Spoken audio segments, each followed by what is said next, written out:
Game 3, Nimzowitsch vs Alekhine. All Russian masters, Vilna 1912. It starts out with the queen's pawn game, Alekhine's black. d4, d5, knight f3. He plays c5.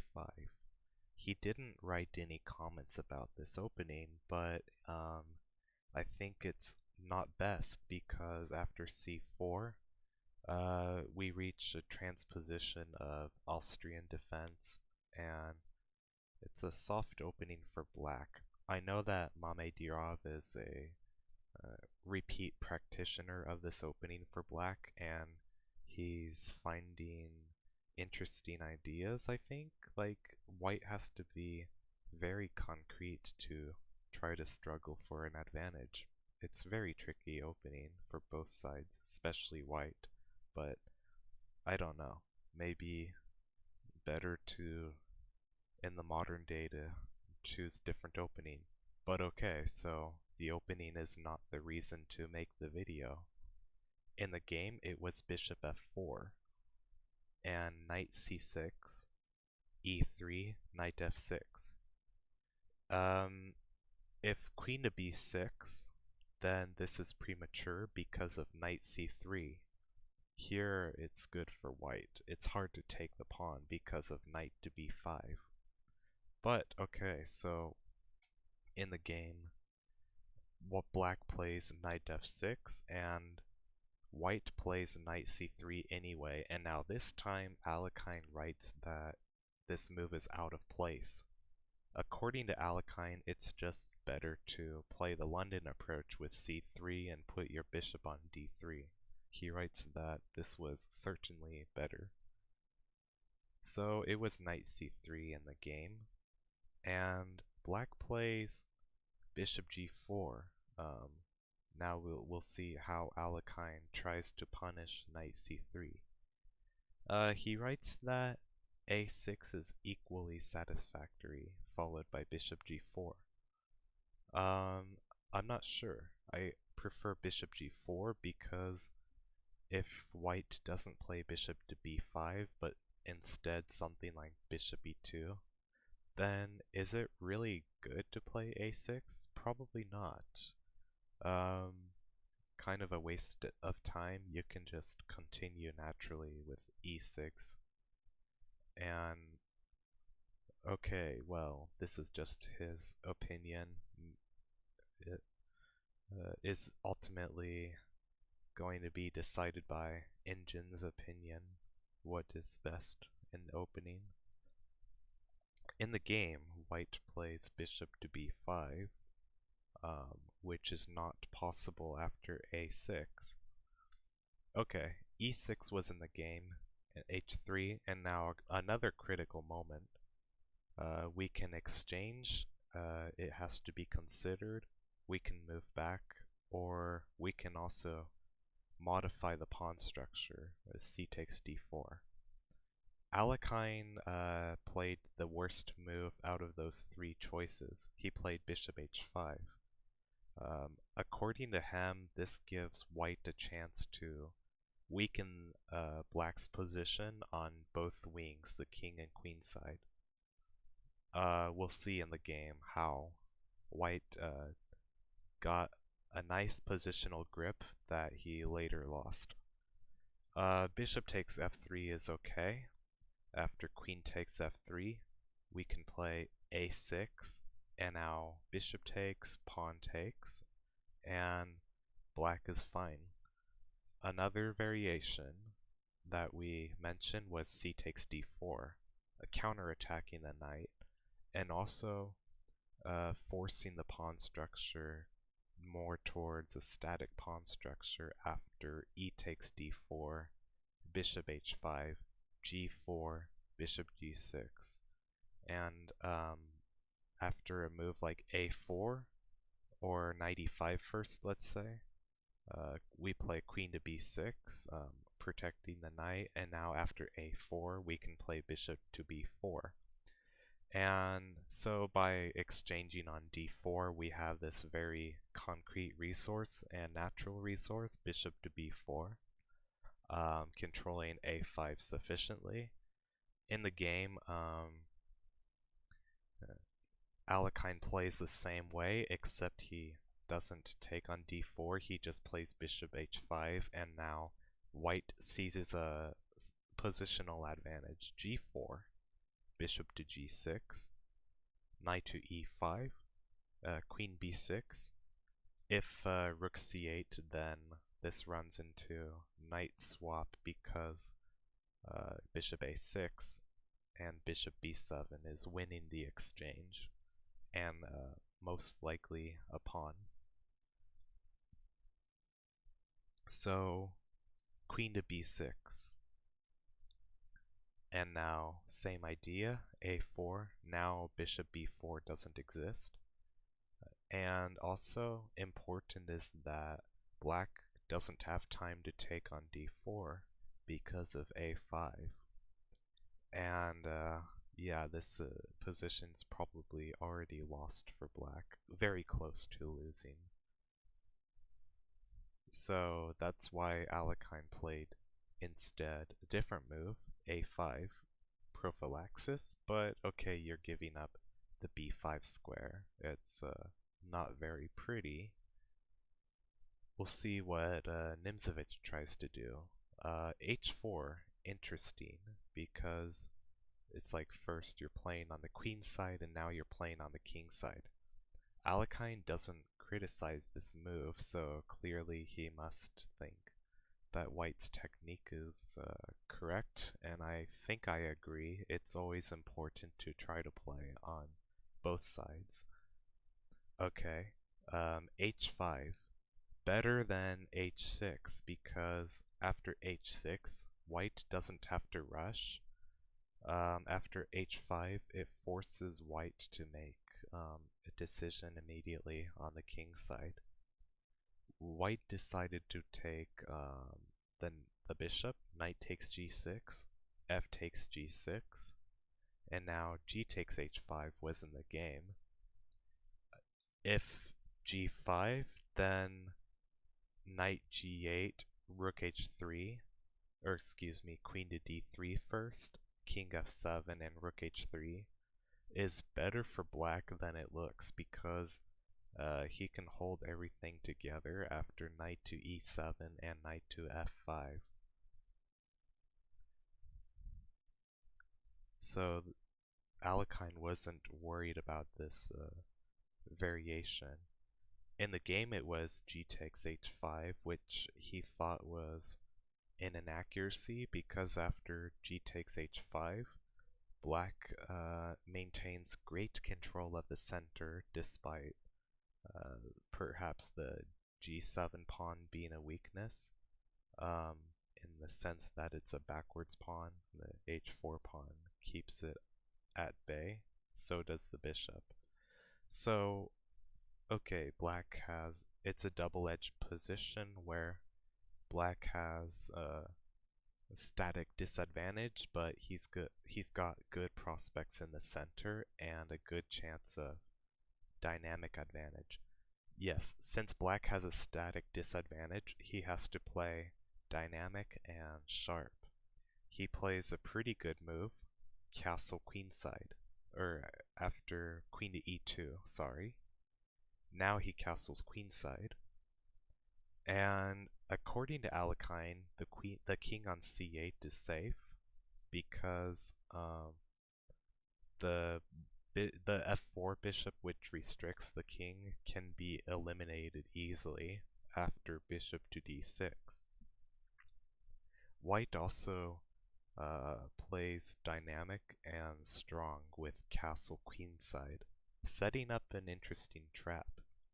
Can you take d4? Well, after c takes d4, e takes d4, and knight takes d4, what should black do? Rook takes d4 because after queen takes, it's a annihilation of defender of the e6 pawn, so rook takes d4 is best, and after queen takes d4, we can take here, and now after knight to d7, now's your chance to find killing blow. It's a pretty simple checkmate. queen to c6, and we're forced to take, but now bishop a6 is checkmate. This pattern's called the Boden's mate. Maybe I'll talk about it in some videos, maybe some like programmed training of Boden's mate combinations with some hard examples too. Maybe that's something I'll do. So that's why taking on d4 is a trap. Alekhine foresaw this pretty quickly and just played bishop to d6. A good move, safe move, improving the king a bit and avoiding the trap. So now we see bishop takes d6, rook takes d6, and white makes a mistake. White played bishop to d3. A lot of things about this move are strategically wrong. On one hand, it looks like the bishop on b5 wasn't doing anything, but Alekhine says that there's two main problems with this move. Number one is that it allows black to take b2, and number two is that the bishop can almost already be trapped, like via c4. In the game, black played c4, exclamation mark. He writes that the point is simple: dislodge the bishop and initiate a combined attack on both wings. Instead of bishop to b5, white should probably play bishop takes c6, and after pawn captures we see rook hg1 and rook to d7, something like this. Black should still be better because better pawn structure probably in the center, better, or I don't know, that's not true because so white has only 2 pawn islands, black has 3 pawn islands, and black has a backwards pawn. I think the point is that black has dynamic advantage to compensate for his static disadvantage. And that's evident in the form of better central control and more flexible center. But it was still better for white than the text move bishop to d3. Black exploits this, so c4 and bishop g6 only move. After knight to b5, black has time to take the bishop, threatening the queen, but after knight d6, it puts black in check, so this is critical variation. But after king to d7, black should be better because he will take the knight. It's white has to allow it because the queen's under attack, and as a result, black will get 2 knights for a rook and a pawn. In this position, that should favor black because the 2 knights are better dynamically speaking, and this improves black's dynamic balance evaluation. Especially in this position, this structure should favor the knights. He's got good squares to go to, and the king is actually pretty safe. Bishop to g6 and knight to e7, rook hg1, queen to b4. Okay. And now it was an interesting moment of the game because black is kind of threatening rook to b6, so white plays king to d2. And the point is that it's impossible to take the pawn because of rook b1, and this is good for white. You cannot take here, of course, because the bishop can take very easily. And also important to mention is that if we take first and then try to take, it still doesn't work because after this whole variation, just king to b2. So that's why black plays rook to b6 in the game after this. Rook to b6 here, exclamation mark, threatening this same combination with knight to g6. So, for example, let's say a stupid move like rook to g2. Now we can take, and after rook takes g6, we can play queen takes b2 finally, because rook to b1 is met with queen takes and then checkmate.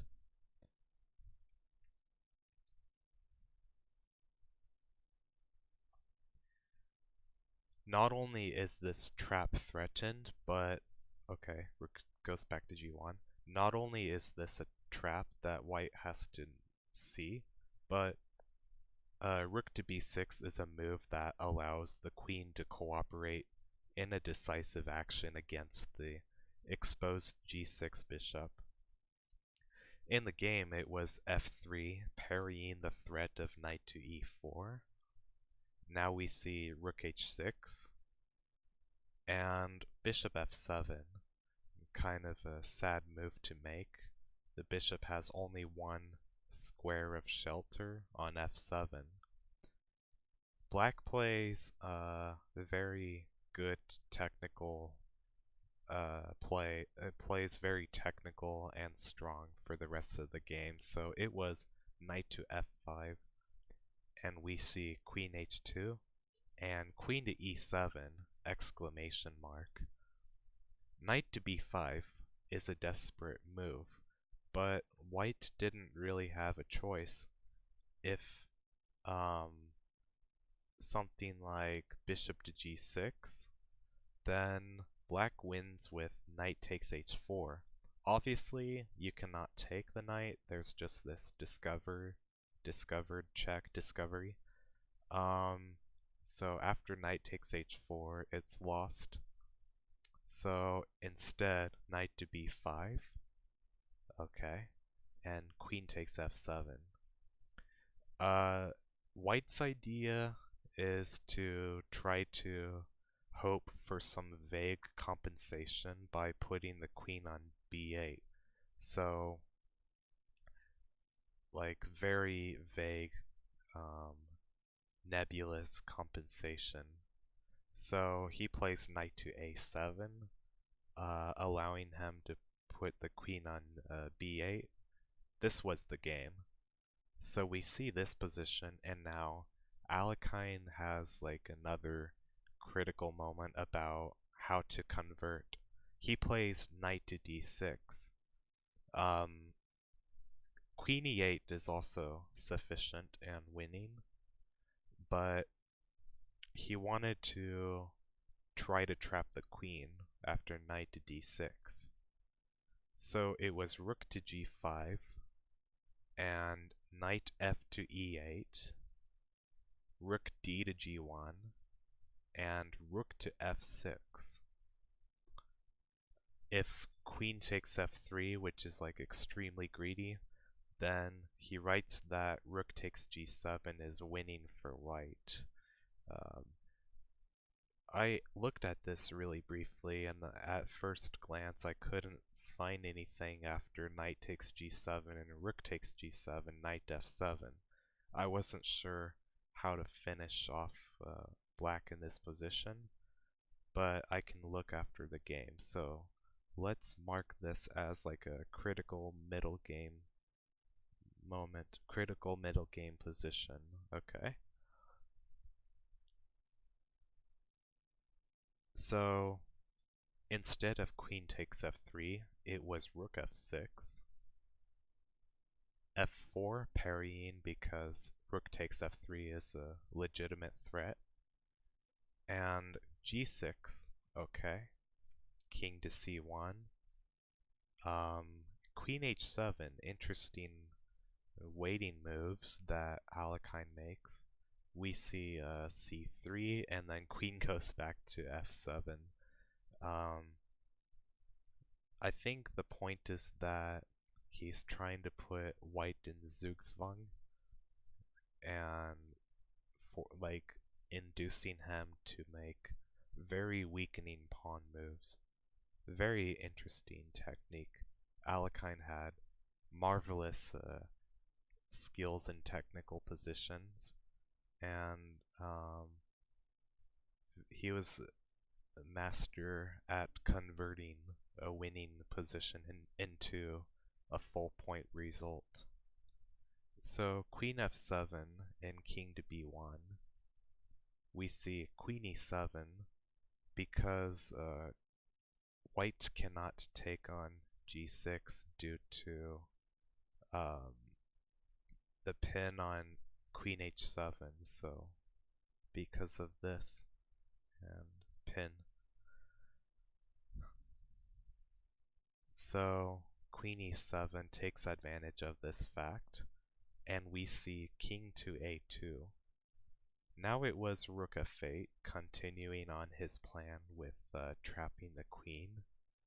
Knight to b5, they exchange, and knight c7. So forcing queen a7, but after queen to d6, white resigns. The point is that a move like rook takes g6 is not sufficient because of knight takes b5, and after rook g7, king c6, queen takes a5 is like the only move, but now we can just play rook to a6 and the queen is gone. Very beautiful game. Kind of made some small mistakes in the critical moments, but his technical play was spectacular. So let's go back to the critical middle game position after, let's see, knight f7, this position. What to do for white? Okay, well, what's material balance?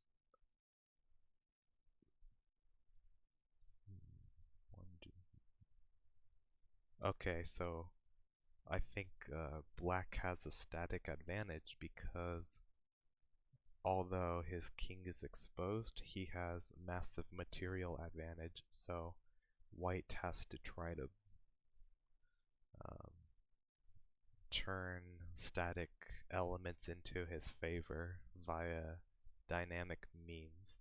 If we try queen to c8, what happens after king to d6?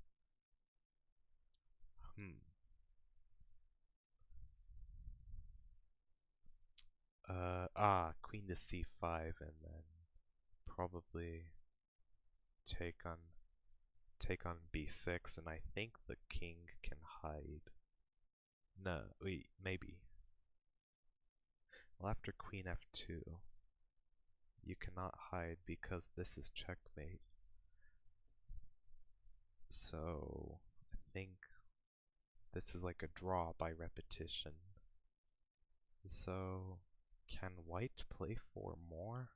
Like, of course you could repeat, but let's see. Okay, we established that white can save the game via a draw, but is it really enough?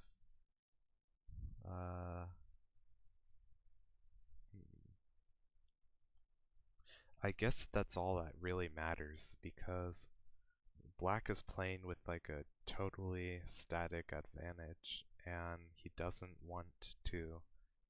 It would be a bummer to have a static advantage die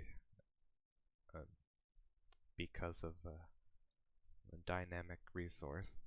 So I think that is one of the concerns, but maybe later I'll make like a video update and check the engine and see if it can find a winning idea, because I have no idea. I see only the queen c8, queen c5 idea. Okay, I hope this was instructive. Let's just skim through the whole game again. Okay.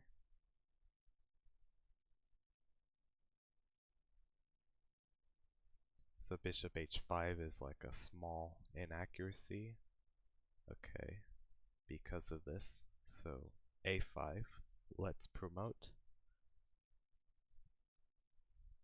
Yeah, and this is a okay, castle queenside. Yeah, his king would not be safe on the king side, probably. And now bishop d3 was big mistake.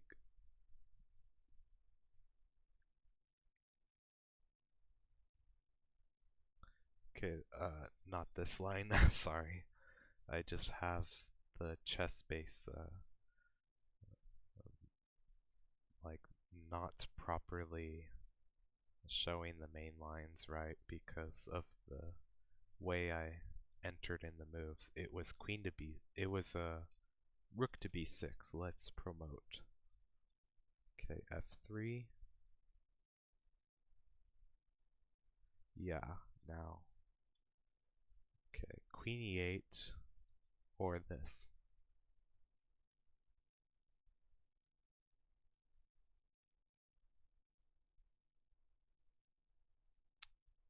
And game over.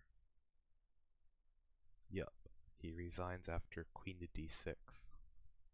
Good game, and I will post new video soon.